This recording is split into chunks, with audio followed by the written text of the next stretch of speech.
Welcome to Timmy Talks. My name's Timmy, and in this week we'll be previewing the Chicago Bears Week 9 matchup against the Arizona Cardinals. Let's get into it. The Bears go on the road and face the 4-4 Cardinals, who are currently first place of the NFC West.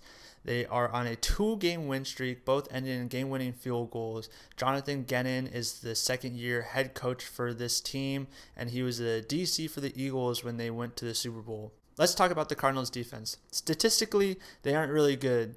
They're 24th in the league, allowing 25.6 points per game. Budda Baker, their safety, is the best player on the team, in my opinion. He leads the team with 79 tackles. And their best pass rusher is Dennis Garkin with 12 total pressures, which is one of the lowest team leading pressures in the league. Their base formation is what I call a 3-4 tight formation. So they have 3 defensive linemen and 4 linebackers. And it's a tight formation because you have your nose tackle lined up in a zero technique, which is head up against the center. You have your 2 defensive tackles and 4 eyes, which is inside shade of the tackles. And you have your outside linebackers in wide nines. This helps the defense shore up the run and be gap sound and pretty much any look that the offense gives them. This formation allows their super athletic inside linebackers Zaire White and Mac Wilsons to just fly and hopefully get unblocked through the line and make tackles for losses.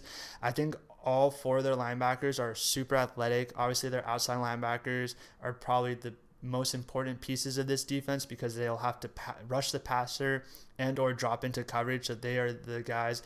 Dennis Garkin is one of those outside linebackers and one of the reasons why he's one of the better players on this team. He has such a high motor. He's all over the field. He's always near the ball making plays. I really like how this guy plays, and definitely a focal point for our offense, making sure that he doesn't wreck this game. He's not really a game wrecker, but if you allow him to, he will.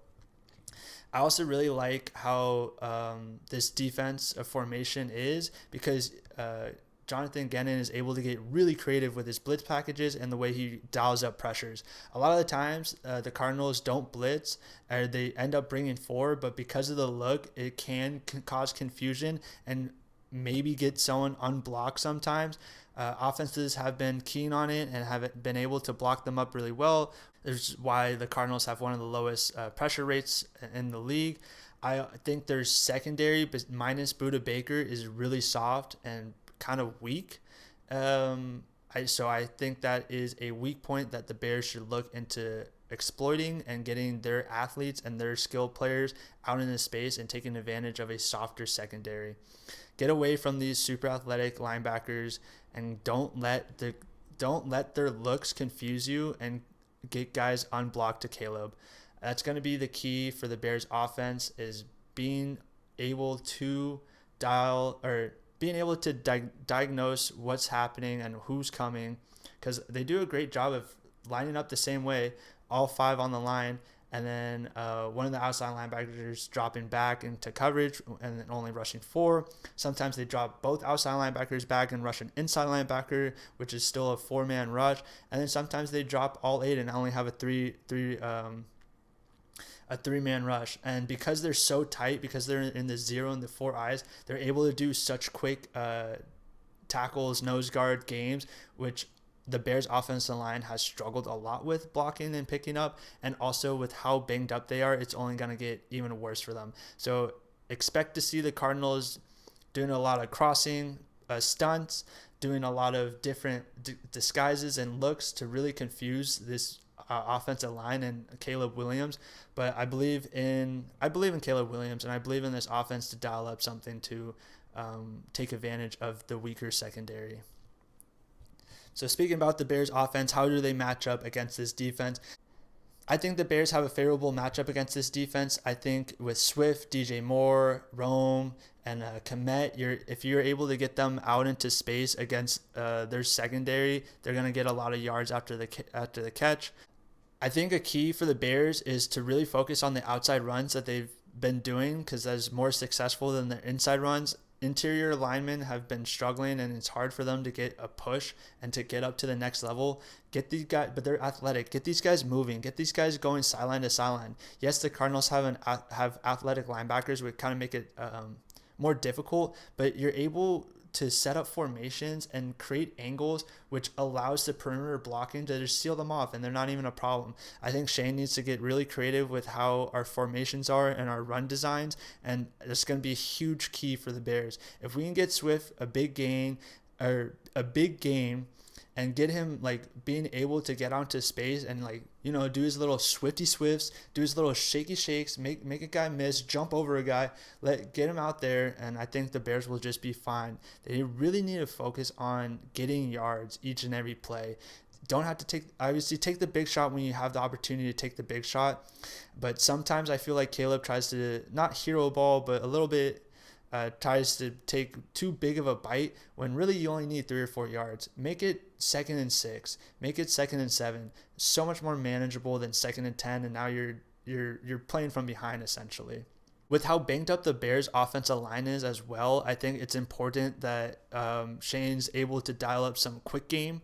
I think the Cardinals will probably heat up Caleb and try to bring the pressure onto him just with the stunts and everything, and he's not gonna have a lot of time. So we gotta be able, and you can't just rely on screens. And there's so many different ways of getting guys open with quick game. And if it's in zone, you obviously have zone beaters and you have man beaters. The Cardinals are they're more zone heavy, around 70% than man. So really be looking for DJ Moore, Cole Kmet, and Roman Dunze to be finding those soft spots in the zone. I love Keenan Allen. I believe he's more of a man beater though, and he's more of a short yardage kind of guy. He's, with his injury and with his age, he's kind of lost a step. So I would really like the Bears to start leaning more into Rome and allowing DJ and Kmet to kind of continue to do what they've always been doing. Next, going on to the Arizona's offense, these guys are scary. This offense is loaded with talent. Kyler Murray at quarterback, James Conner at running back.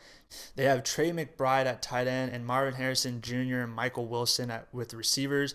Currently, they're only averaging 22.2 points per game, which is 18th in the league. But I think this offense has finally kind of started getting their groove and they're starting to click, especially Kyler to Marvin Harrison, which is really worrisome against their injured secondary. Kyler Gordon and Juwan Brisker seem to be out for this game as well. And so the Bears are once again going to be rolling a second string secondary, which is just super worrisome because Marvin Harrison is a freak athlete. He is so tall, he is so fast, and he's able to just get open. And him and Kyler have really trying to been mending that connection, and it seems like if Kyler's breaking contain, he's either looking for Trey McBride or Marvin Harrison. Obviously, Michael Wilson gets some looks as well, but I think those are his top 2 guys that he's always kind of looking forward to see if they're open. This Arizona offense is a run-heavy team. James Conner leads the league with most missed tackles. He's a hard runner and has great vision, and this offensive line does a great job as being sticky on their blocks. I think they struggled climbing up to the next level, getting up to the linebackers, but when they get their hands on you, you're not really getting off it. They're not holding, but they're holding. They're staying sticky. They're doing a great job as an offensive line, creating great running lanes for James Conner to find and to burst through. I really like how he runs, and I'm kind of fearful of how this Bears defense has been lackluster against the run. I think James Conner can have a really big game. If you're into betting, if you're into fantasy, I would bet the over on James Conner. And then and also with their running games, the Cardinals will go into a 13 set, so 1 running back and 3 tight ends, and their tight ends are dudes. Obviously we already talked about Trey McBride, who's more of a receiving tight end, but you also have Tip Redmond and then Elijah Higgins. And Tip, man, let me tell you, dude, this guy can block. He's only got like 1 catch on the year, but this dude blocks his butt off every single play. If he's coming to block you, he's going to be driving you 5-10 yards, and he ain't going to stop until the whistle blows. This guy is a dog. I really love seeing him play. He is just a football guy, and I really love seeing that. And then obviously off the run game, they have a really good play action game with Trey, Michael Wilson, and Marvin Harrison, all just flyers, all just super fast vertically, and they love doing flood concepts or level concepts, letting Kyler be like, have 3 different options, and whichever one's open, he's able to kind of find, and it also helps him get out into space and be able to take off and run if he really needs to. So how does this Bears defense match up against this offense? I think the Bears defense answered the call once again this week. Week after week, they have been tested, and this is just another test that I think that they are going to pass. Matt Eberflus, as a head coach, has made a lot of questionable decisions. He's done a lot of questionable things, but one thing that he knows is defense. He is a great defensive coordinator. He's a great defensive-minded coach, and he calls great defensive games. Yes, he had that one play. He had the one play before the Hail Mary, which was questionable, and then obviously the Hail Mary, but that's not his fault. That was Stevenson and just being a bonehead, may not start. I believe he'll still play just because of how talented and how good he is. But yeah, he probably won't get a start. He'll probably sit out a couple drives, and or maybe he'll be out for the whole first quarter, the first half. We'll see what kind of punishment that they give him. But there's one thing that I believe in, is this Bears defense and Matt Eberflus to dial up of how to contain all the weapons and threats that these Arizona Cardinals have. They're fourth in the league, only allowing 17 points per game right now. And if Montez Sweat is healthy, this pass rush is filthy and deadly. The one concern is the explosive plays that they give up, and also the running. Last year, they were the first run defense.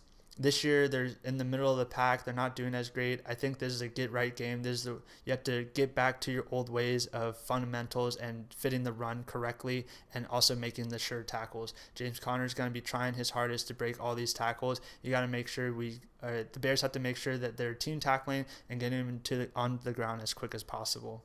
So that's the Bears' offense and defense and how they match up against the Cardinals' defense and offense. I think our defense is going to do enough to limit Kyler in this really talented offense. And I think our offense is going to get it going, and Caleb's going to find a groove and get these talented receivers and playmakers the ball in space and take advantage of a weaker secondary of the Cardinals defense. So my predicted score is going to be 23-21 with the Chicago Bears winning against the Arizona Cardinals, improving to 5-3. Thank you for watching. If you made it this far, please leave a like, comment, and subscribe. This has been Timmy Talks.